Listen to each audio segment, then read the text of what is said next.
Hello everyone and welcome back to our foundation engineering class. We are on the chapter number 3, shallow foundation, ultimate bearing capacity of shallow foundation. And previously, I think in the previous video, we did talk about the ultimate bearing capacity, the theory of Terzaghi. And this point number 3, okay?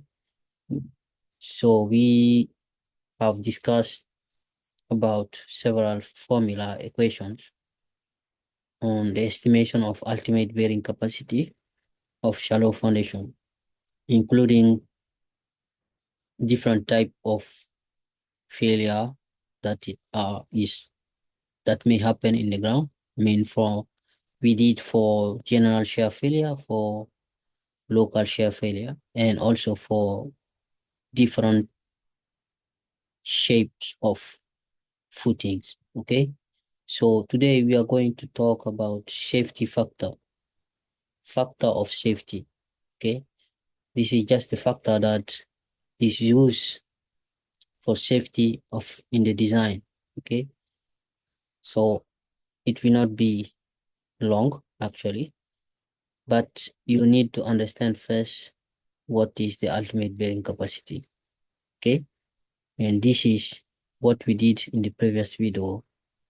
So if you didn't see that video yet, or you didn't understand how to calculate ultimate bearing capacity, I recommend you go back and watch that video first before continuing with this one.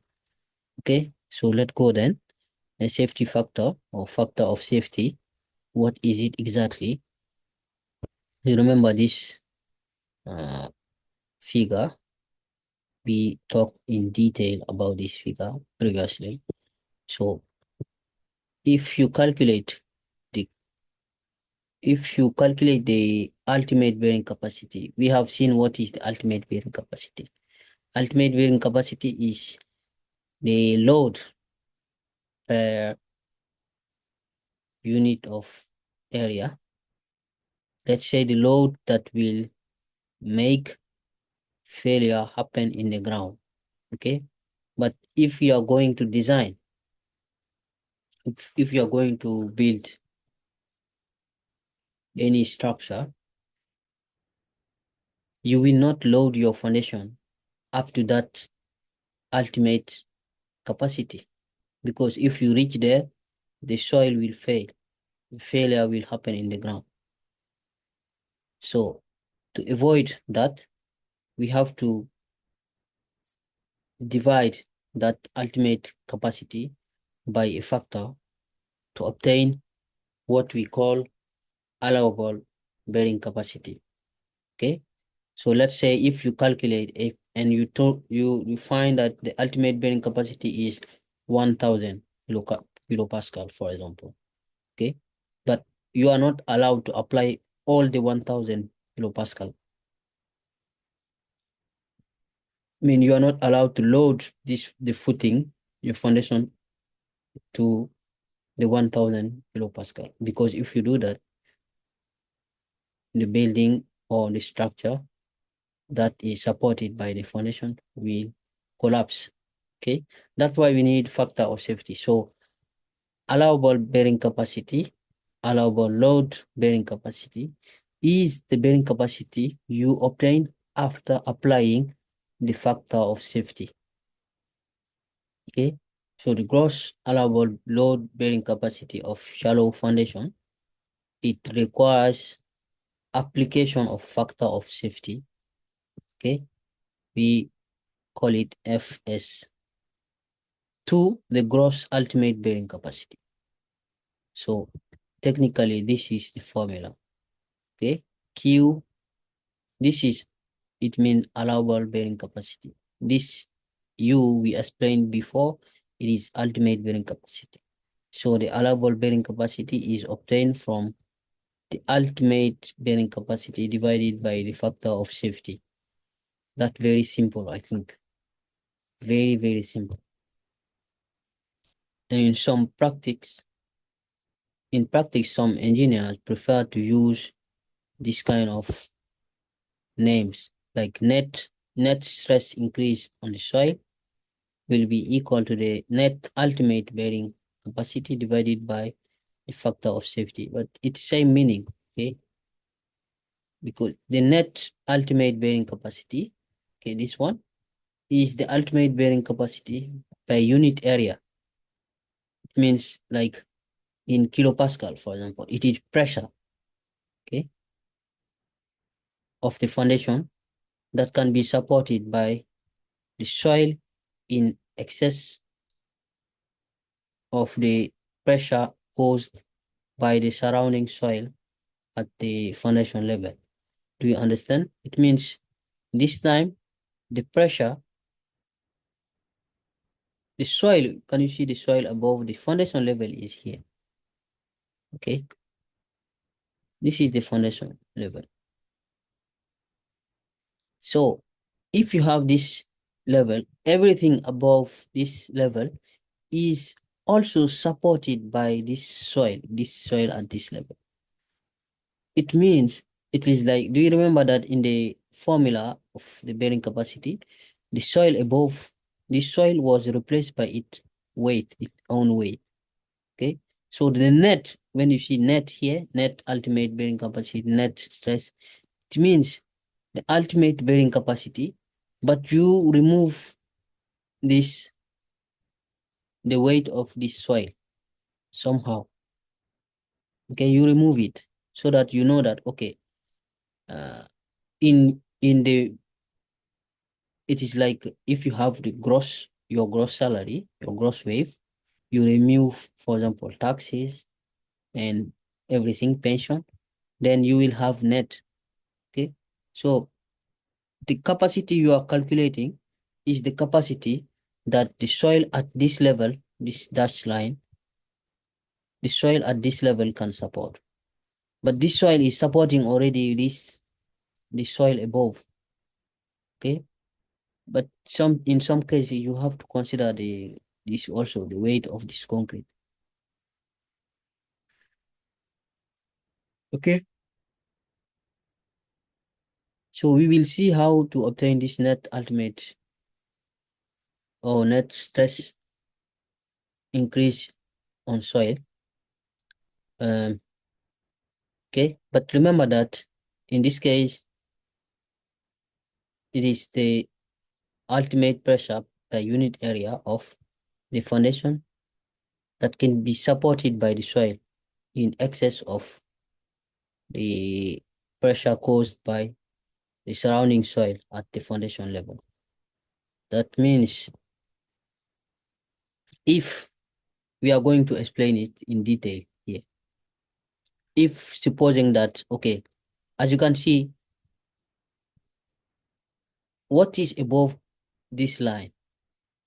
We have the soil, but we have also the footing itself. Okay. So what we are calling net here is removing all these parts, everything that is, okay, means like you have the gross capacity, but in the gross capacity, you have already, this already is taking something, this weight. But if you suppose that this foundation, this footing made of concrete, if you suppose that the unit weight of this concrete is equal to this unit weight of the soil above here is, then you can consider that, okay, this is all same. But in some cases, it is not really the case, because this soil, if the soil, for example, is, the unit weight of the soil is around 20 kilonewton per cubic meter, and we know concrete is around 25.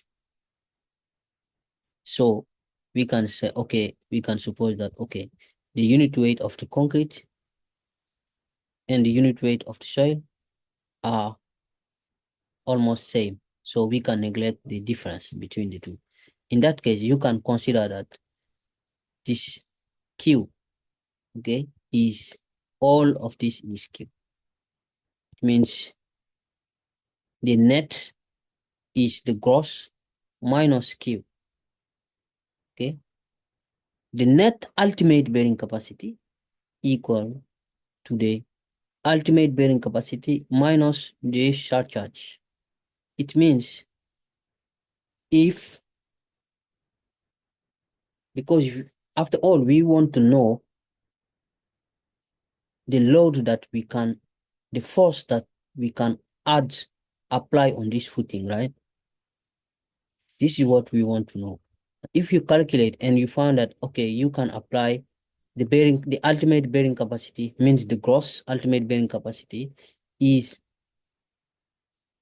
1000. This is just example, 1000 kilonewton, for example. Then in this 1000 kilonewton, you have to remember that this weight, the footing has already some weight, and the soil also has some weight. If this, supposing that the footing and the soil they have same unit weight, then you can say that, okay, the amount of Q, this surcharge is already applied. Supposing that this Q is, let's say, 30 kilonewton. Okay. So in your gross ultimate bearing capacity, which we said 1000, you have to take out the 30 kilonewton from there. So 1000 minus 30 kilonewton before you get the net one. Okay. It means you have just to remove the weight of the footing. So, okay, net ultimate bearing capacity, and Q is, yeah, this is just definition. Q is gamma, it is given here, I think. So in that case, here is what you can say about the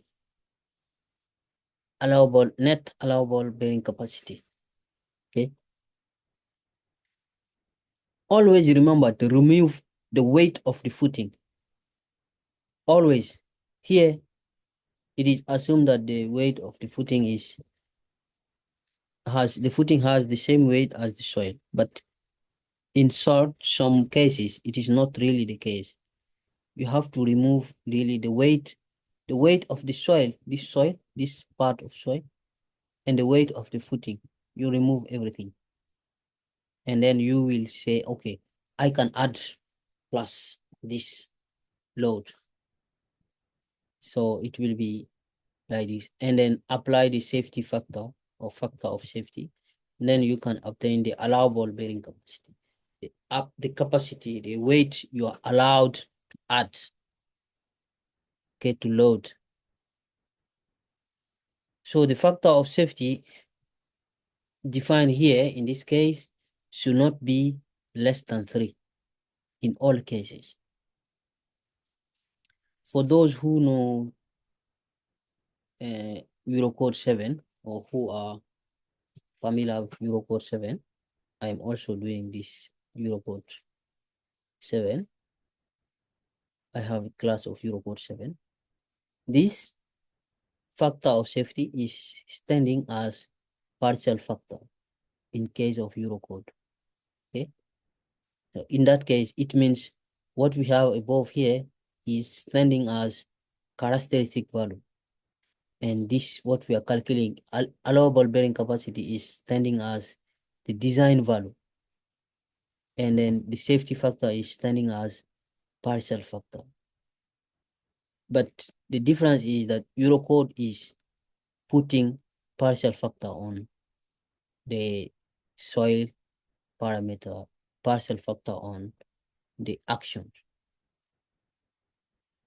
That's why, and sometimes even partial factor on resistance. That's why, if you want to know the correspondence in this, you can just sum up all the partial factor in Eurocode, and you will see that you will end up around 3. For example, partial factors for the partial factor of action can be 1.35 or 1.5, let's say 1.5. And another partial factor for soil parameter can be 1.4, something like that. If you add them together, you will see that it will be around it be around 3. In this case, 2.9, but almost 3. Okay, this is just small parenthesis. So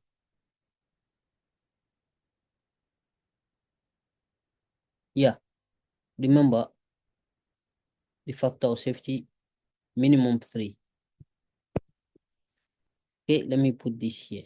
Just remember that the ultimate bearing capacity you calculate, this is QU, calculated previously, what we did in the previous video, then calculate it, and take out the weight of the footing and the soil.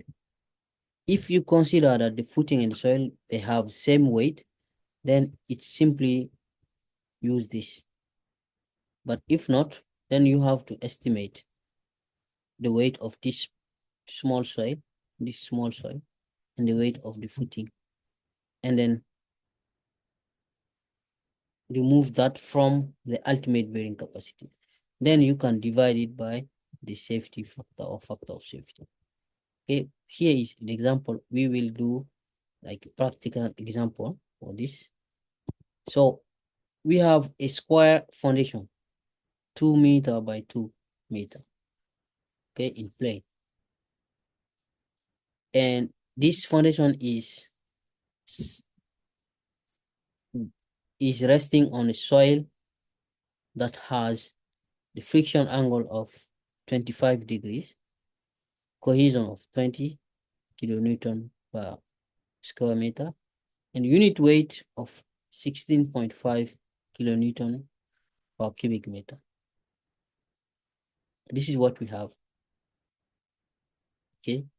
Next, we are asked to calculate the allowable gross load. This is gross load, not net. If it is gross, you don't need to estimate to remove the weight of the footing or soil. If it is gross, then we don't have to worry. It is just kind of like this one, this equation, not net, not this one. Okay. So if we consider a factor of safety of 3, this is the task to do. But we have one more information, or few more informations. We know that the depth of the foundation, DF, is 1.5. It equivalent to this here is 1.5 meter. And also a very crucial, very important information is that the general shear failure is happening in the soil. This is one of the most important information that we are given here. Okay. Just remember that if you are doing a project, this value, no one will give you this value.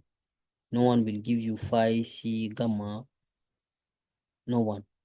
These are obtained from the field test, lab test. And this is what we did in the previous chapter, chapter number 2. Okay. So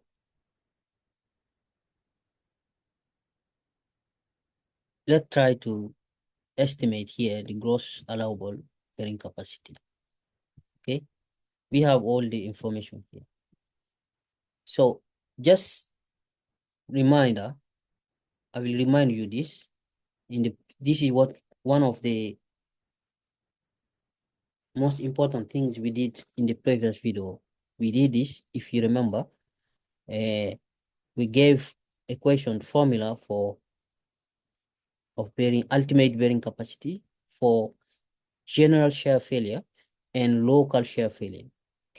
This is just a reminder. We did this last time. Okay. In case of general shear failure, and as well as in the case of local shear failure, we have ultimate capacity for three shapes. Okay, let's say take this one, general shear failure, which is our case. Okay.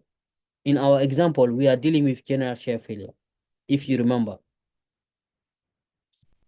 in the previous slide, I will go to the previous slide. Here, see, general shear failure. So general shear failure is this. So this one is for strip footing, strip foundation. This one is for square foundation. This one is for circular foundation. And in our case, we are dealing with square foundation, 2 meter by 2 meter. Then it means we need to use this equation. This is what we need. Okay, simply like that. This is just a reminder. Okay, we did this last time. And then if you remember, we had this equation NC, NQ, and gamma to obtain like the bearing capacity factor. What is the value of NC, NQ, and gamma? We have already C, we have gamma, we have P, and we can have also Q. Okay, so remember that NC, NQ, and gamma, as we said last time, they depend only on phi. They depend only on the phi, on the frictional angle. Okay, so and we gave two tables. They are here. This table for the general shear failure, and this one for local shear failure. And we have here all the bearing capacity factors as function of the frictional angle. Okay. In our case, in our example, the frictional angle is 25. Okay. It's 25. You can go and check. I will go back in the previous slide to show you. Here, it's 25. Okay. So that's why we need to check from 0. We go to check where is 25. I think 25 is here. So 25, if our angle is 25, you can see that I am checking here the table of general shear failure, not the local shear failure, because our example is saying general shear failure is happening. So we have to choose here. Okay, 25. So we will have NC 25.13, NQ 12.72, and gamma 8.34. Okay, you can see the difference. If it was local shear failure, it will be this value. They are totally different from this. Okay, so we have to use this value. So it means now we have everything we need to calculate the ultimate bearing capacity and then apply the factor of safety to obtain the allowable bearing capacity. Okay, so let's go. I put back all the information here. Phi 25, C 20, gamma 16.5, safe factor of safety is 3, DF 1.5, P is 2 meter, and we have general shear failure. Okay, this equation is the one we need to use. I already explained why we have to use this one. Okay, because it is general shear failure and we are dealing with a square footing.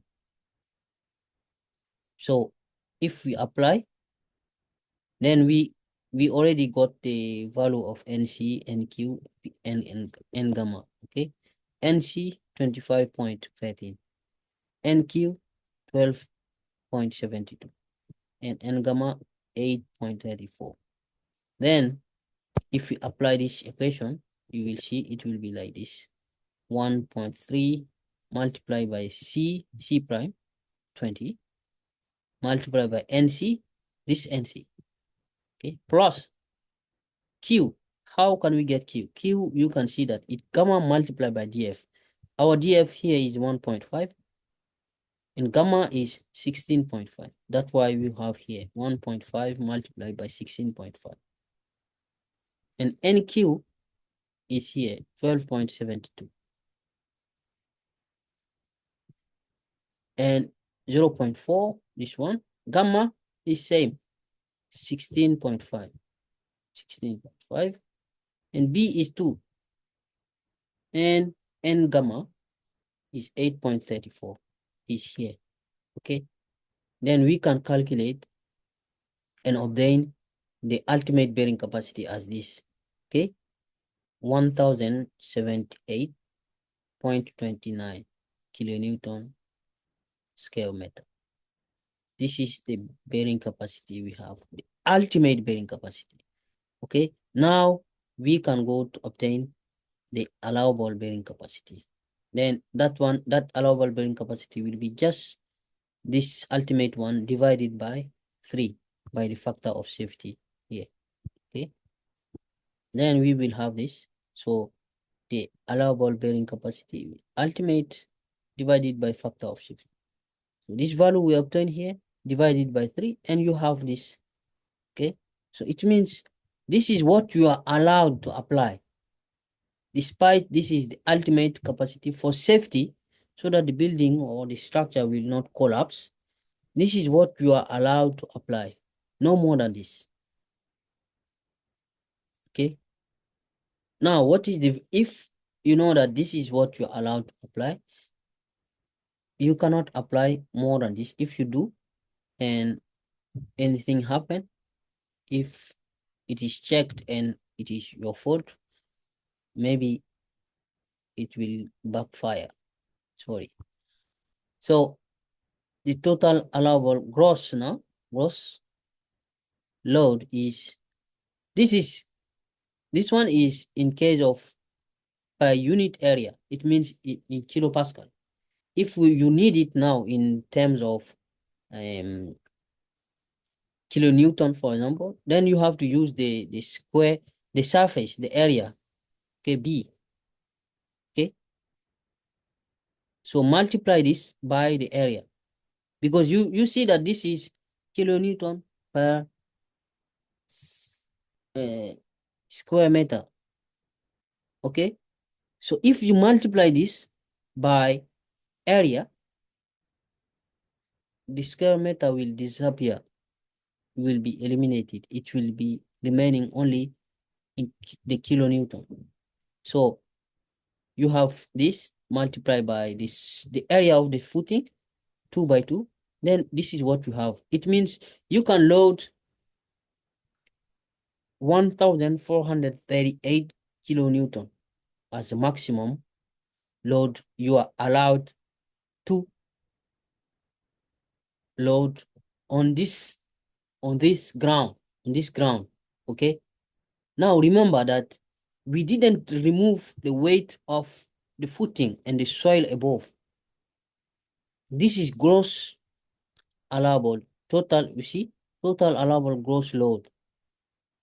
So if you want the net one, you have then to remove, to take minus the weight of this, because this weight, the 1,438, is what this soil here can support. Okay, but this is already on the soil. This footing and the soil here, it already on the soil. So it means you have to consider that. Remove it before you know the total load you can apply on this footing. Then from the weight of the structure and like the structural engineer can calculate the weight, the total weight that is coming on this footing, and you can see, okay, this is safe or it is not safe. It should be less than this, less or equal to this. If it is less, it's okay, but cannot be more than this. Okay, I think that's all. I hope you did understand something. Thank you very much for your time, and see you next time to continue this. Thank you for your time.